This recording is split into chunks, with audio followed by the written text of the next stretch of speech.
بسم اللہ الرحمن الرحیم. ناظرین السلام علیکم. I am Mushtaq Shamim and you are watching BBC Budgam broadcasting channel. BBC دیکھنے والے سبھی ناظرین اور ویورز کا خیر مقدم ہے. پیش خدمت ہے ہمارا سلسلہ وار سیگمنٹ اسپیشل رپورٹ. اے ناظرین، دیکھتے ہیں اس خوبصورت اور دلچسپ سیگمنٹ کا یہ تازہ شمارہ اسپیشل رپورٹ. یہاں ناظرین، آج جموں کشمیر کی 3 بڑی سیاسی جماعتوں نے ایک مشترکہ سیاسی اتحاد قائم کر لیا ہے.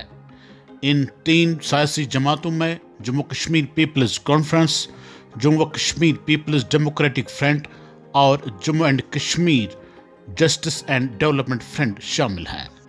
جموں و کشمیر سے تعلق رکھنے والی ان 3 سیاسی جماعتوں نے جس مشترکہ سیاسی پلیٹ فارم کا قیام عمل میں لایا ہے، اس نئے پولیٹیکل الائنس کا نام رکھا گیا ہے PAC, people's alliance for change. PAC political alliance for change نامی اس نئے پولیٹیکل اتحاد پولیٹیکل الائنس کا قیام عمل میں لانا کیوں ضروری بن گیا ہے جموں کشمیر میں؟ آئیے حکیم محمد یاسین سے سنتے ہیں. حکیم محمد یاسین صاحب اس نئے اتحاد کے روحی رواں ہوں گے. حکیم صاحب سے محترم نوم صاحب، شمیم صاحب، عمران صاحب، دیگر ساتھی اور آپ حضرات، السلام علیکم. السلام. چنانچہ اس آج کے اس محفل کے آج کے اس پروگرام کے بارے میں محترم نوم صاحب اور شمیم صاحب نے تفصیلی روشنی ڈالی. مجھے زیادہ کہنے کی ضرورت نہیں، صحت بھی مجھے اجازت نہیں دے رہی ہے، آپ کو معلوم ہے.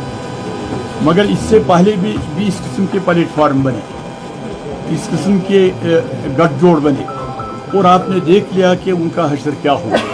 مگر ہمارا مصمم ارادہ ہے انشاءاللہ اللہ کے فضل و کرم سے جس چیز کے لیے ہم نے تہیہ کیا، انشاءاللہ جموں کشمیر کے لوگوں کے سامنے ہم پریکٹیکلی کر کے وہ دکھائیں گے انشاءاللہ. کیونکہ جیسا انہوں نے کہا کہ جموں میں ایک بات، کشمیر میں ایک بات اور سری نگر میں دوسری بات، یہ بات اب نہیں ہوگی. یہاں بہت ساری پولیٹیکل پارٹیز ہیں، ان کا بھی اپنا اپنا پروگرام ہے. ہمارا بھی ایک اور بڑی خوشی کی بات ہے کہ شمیم صاحب اور اس کے ساتھی دیر رات درست آئے. کافی مدت کے بعد ان کو بھی پورا احساس ہوا کہ ہمارا بھی رول ایک بننا چاہیے جموں کشمیر کے تواریخ میں، کام میں، اور یہاں کے لوگوں کو خدمت کرنے کا صحیح ڈھنگ سے، صحیح طریقے سے، اور انشاءاللہ پارٹی پالیٹکس سے اوپر اٹھ کر ہمارا جو ارادہ ہے اس نئی دشا کی طرف سچی بات ہمیں جموں کشمیر کے لوگوں کے سامنے رکھنی ہوگی.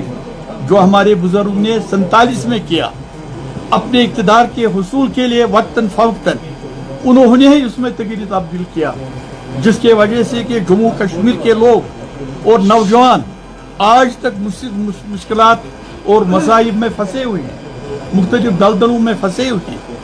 اور اس کی یہ وجہ ہے اقتدار کے لیے الگ بات، اقتدار سے باہر الگ بات، اقتدار میں اندر الگ بات.